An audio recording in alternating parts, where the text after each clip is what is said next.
એકની એક વાત તો મગજમાં એવા રાખે છે, but at the end of the thought કશુંક સોલ્યુશન નીકળે છે, જેને કહેવાય છે solution centric overthinking. Second type.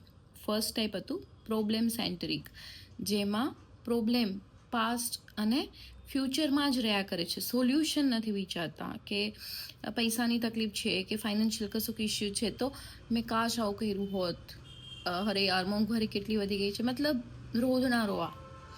અને સોલ્યુશન ઓરિએન્ટેડ ઓવરથિંકિંગ, એમાં એવું વિચારે કે ઓકે ચલો મેં નથી પ્રોપર ભણ્યું, પણ હવે નાવ વોટ એક નવો કોર્સ કરી લઉં, આ જોઈન કરી લઉં, આની આટલી ઓપોર્ચ્યુનિટીઝ છે, તો એ સર્ચ કરી અને એ બાબતમાં એની આગળ વર્ક કરશે.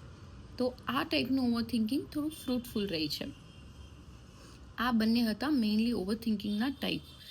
હવે નેક્સ્ટ વિડીયોમાં હું એના કોઝિસ કહીશ કે શું કામ ઓવરથિંકિંગ થાય છે. ઓકે, અને એના પછી નેક્સ્ટમાં અગર તમને એવું લાગે કે ઓવરથિંકિંગ થાય છે તો શું કરવું. Okay, stay tune.